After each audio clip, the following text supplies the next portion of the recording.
Assalamualaikum Pak Lutfi, selamat pagi. Selamat pagi Bu Umi. Gimana keadaannya pagi ini Pak? Alhamdulillah baik Bu. Semoga kita berdua selalu diberikan kesehatan. Oke, Alhamdulillah. Hari ini Pak Lutfi akan mempraktekkan sebagai coach. Tentunya banyak persiapan yang harus dilaksanakan oleh Bapak ya. Mohon maaf, rencana Pak Lutfi untuk target yang hendak dicapai apa ya Pak ya? Baik, terima kasih Bu Umi. Insya Allah hari ini saya akan melakukan coaching bersama Ibu Sulasih, rekan CGP saya Bu. Saya ingin menggali informasi terkait persoalan yang Koci rasakan. Tujuan apa yang harus dia capai, lalu menggali apakah prioritas yang ia telah temukan. Berikutnya, strategi apa yang harus coach pikirkan dari persoalannya. Lalu bagaimana jangka waktunya dalam pengambilan rencana itu, ukuran keberhasilan rencana kunci seperti apa. Nanti akan saya gali informasi tersebut dari kunci Bu. Bagaimana cara ia jika mendapat gangguan, langkah antisipasi seperti apa, dan terakhir saya adalah akan memberikan Bu Sulase semangat atas apa yang telah ia berikan serta potensi yang ada pada dirinya. Nanti akan saya gali lebih dalam lagi, Bu. Oh, baiklah. Selama coaching ini harus sesuai dengan alur tirta. Nah, Pak, apakah sudah mempersiapkan sesuai alur tirta dan apa saja ya, Pak? Sudah, Bu. Alur Tirta meliputi satu tujuan umum, dua identifikasi, tiga rencana aksi, empat tanggung jawab, dan lima adalah evaluasi, Bu. Ya. Apakah Pak Lutfi sudah menyesuaikan proses coaching dengan rubrik penilaian, yaitu mendengarkan aktif, mengajukan pertanyaan yang berbobot, serta memberdayakan coaching? Insya Allah sudah, Bu. Oh, baiklah Pak. Berdasarkan penjelasan Bapak tadi, Koji bisa menyelesaikan masalah yang ia hadapi sendiri. Berarti prioritas Pak Lidi dalam coaching besok seperti apa Pak untuk coaching ini? Prioritas saya, bagaimana coach ini bisa menggali potensi yang ada pada dirinya, menemukan solusi, apa yang terkait persoalan dalam dirinya itu, Bu, yang akan saya prioritaskan. Jadi, saya akan mengarahkan saja dari apa yang telah coach rencanakan, mempertegas, dan memberikan penguatan untuk solusi agar coach mampu menemukan secara mandiri berdasarkan penggalian potensinya.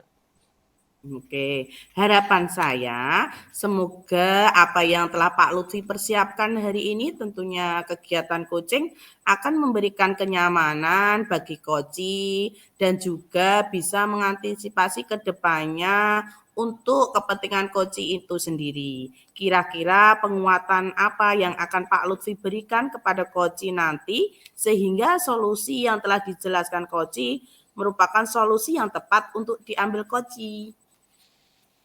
Penguatan yang akan saya berikan adalah meyakinkan coach tersebut, Bu, bahwa dia sanggup dan bisa menyelesaikan permasalahan tersebut.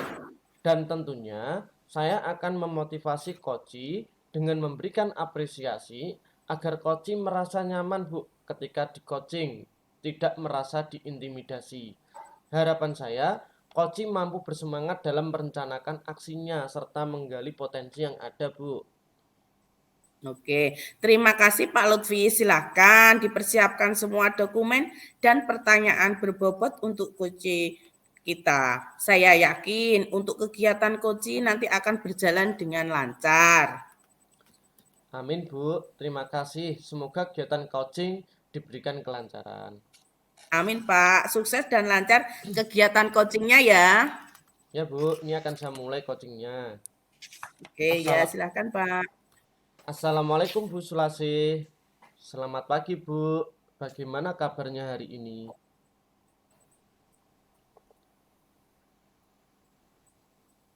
Mic-nya Bu Sulasih. Mute, Mute. masih di mute. Bu Sulase masih di mute Bu.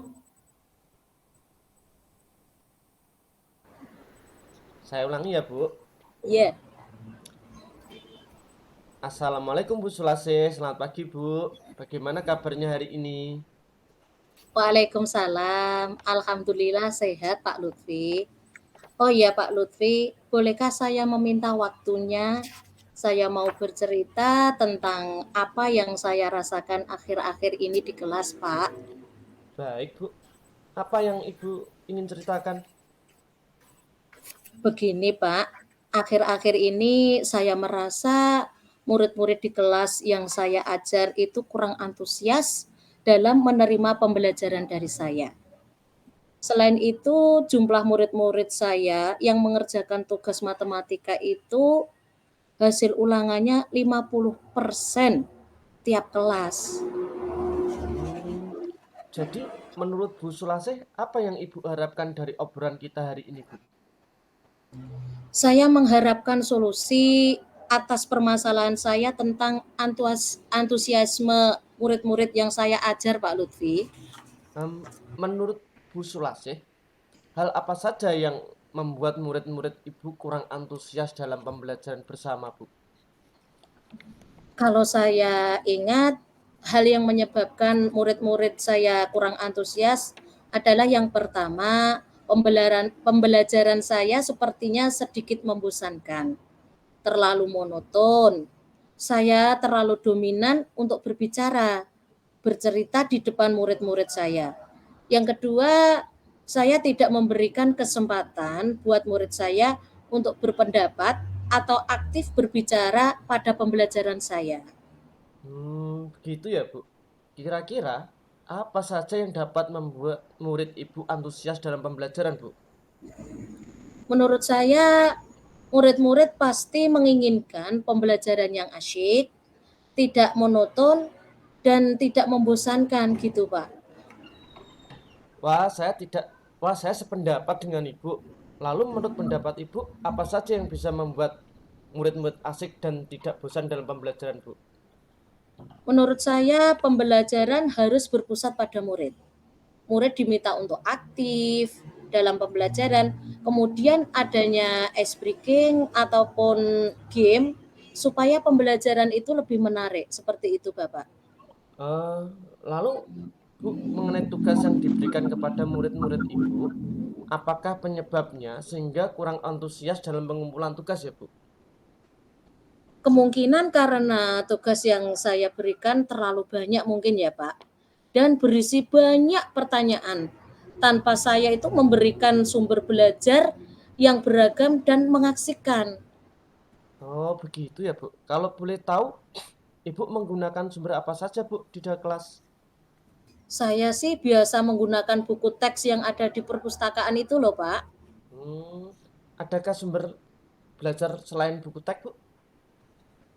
Saya pikir banyak sih, Pak, sumber-sumber belajar seperti video di YouTube, gambar-gambar artikel di blog, atau tulisan ilmiah di internet, atau bisa juga aplikasi yang sedang tren ya Pak, seperti TikTok atau apa itulah Pak.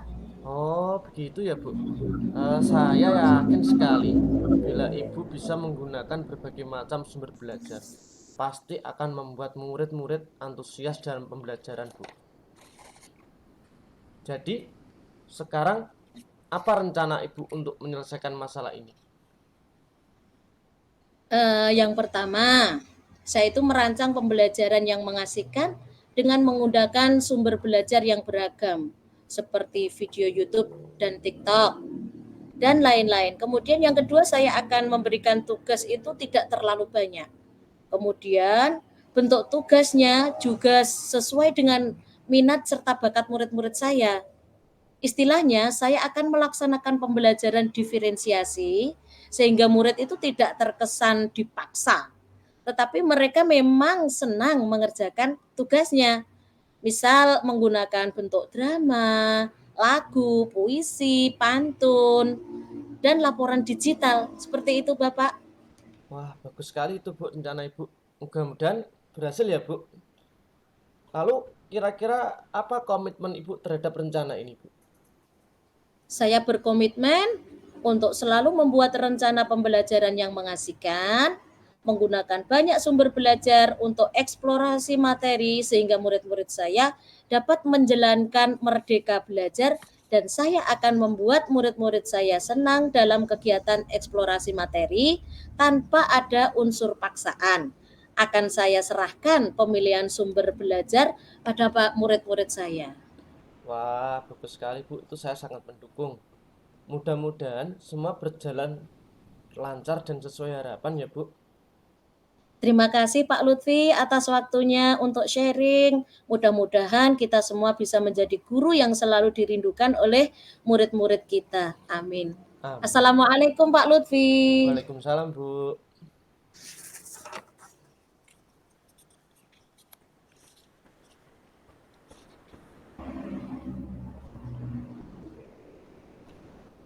Mute. Bu Umi mute. Sudah Pak Lutfi? Sudah Bu. Oke, terima kasih ya Pak Lutfi dan Bu Sulase sudah melakukan coaching dengan sangat baik dan luar biasa dalam melakukan coaching tadi ya. Saya nyimak khususnya untuk Pak Lutfi sebagai coach bagi Bu Sulase. Sebagai coach, Pak Lutfi menggunakan alur tirta telah menanyakan tujuan, bagaimana ke depannya, strategi apa yang akan dilakukan Bu Sulase, ukuran keberhasilan yang digunakan sampai dengan cara Bu Sulase dalam menyelesaikan permasalahan tersebut. Bagi Bu Sulase sebagai coach, di mana Bu Sulase sesuai pengamatan saya sudah mampu menggali segala potensi yang ada tanpa disadari. Sudah ada dalam diri Bu Sulase itu sendiri. Hal itulah tentunya yang harus kita sadari bersama dalam penerapan coaching terhadap Bu Sulase sudah harus seperti itu, di mana coach tidak memberikan solusi tetapi berperan dalam menggali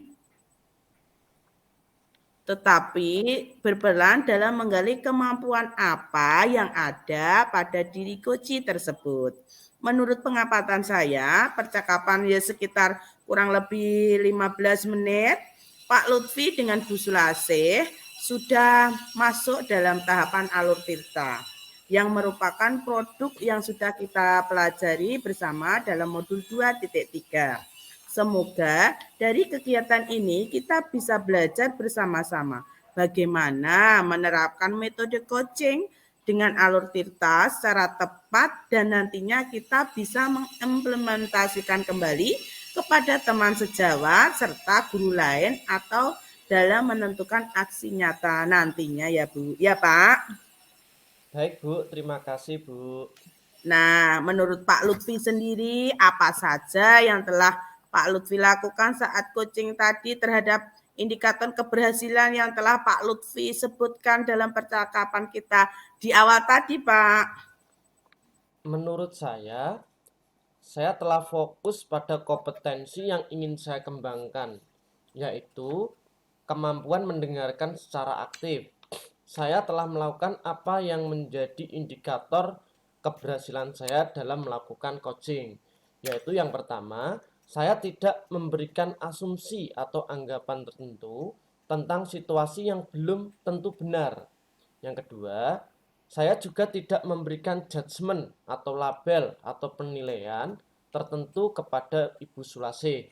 Dan yang ketiga, saya tidak melakukan asosiasi atau mengkaitkan cerita Bu Sulase dengan pengalaman yang saya miliki. Ya, hebat, Pak. Coaching tadi telah dilakukan dengan baik. Nah, kira-kira kompetensi apa lagi nih yang ingin dikembangkan oleh Pak Lutfi berdasarkan hasil melakukan coaching yang barusan dilakukan? Siap, Bu. Untuk selanjutnya, saya ingin mengembangkan kompetensi mengajukan pertanyaan terbuka. Karena dengan kompetensi tersebut, coach akan mampu menggali keadaan untuk dapat dihubungkan dengan fakta-fakta yang dialami oleh coach. Bila hal itu tercapai, maka coach akan lebih mampu menggali ide-ide baru sebagai solusi yang akan ditemukan sendiri oleh coach dalam melakukan dan menentukan rencana aksinya. Oke, setuju sekali Pak. Saya ikut terinspirasi dengan semangat Pak Lutfi kali ini. Semoga dengan sering berlatih, kemampuan dan kompetensi Pak Lutfi sebagai coach akan semakin terasah dan semakin terampil dalam melakukan kegiatan coaching selanjutnya. Baik Bu, terima kasih Bu. Pak Lutfi dan Bu Sulase, kegiatan pra-observasi dan kegiatan utama yaitu coaching dan kegiatan pasca observasi yang telah kita lakukan, apakah masih ada yang ingin ditanyakan mengenai hal ini? Bu Sulase atau Pak Lutfi? Sudah cukup jelas Bu Umi. Oke, betul. Kelihatan sekali tadi dari proses coachingnya Bu Sulase merasa nyaman dan berdiskusi dengan Pak Lutfi. Mungkin ada tanggapan lain, Pak Lutfi? Tidak ada Bu Umi, terima kasih atas saran dan kerjasamanya Bu Umi. Sama-sama Pak Lutfi, Bu Sulase. Kalau begitu saya pamit dulu nggih. Semoga kita bisa bertemu lagi dan kesempatan berikutnya. Wassalamualaikum warahmatullahi wabarakatuh.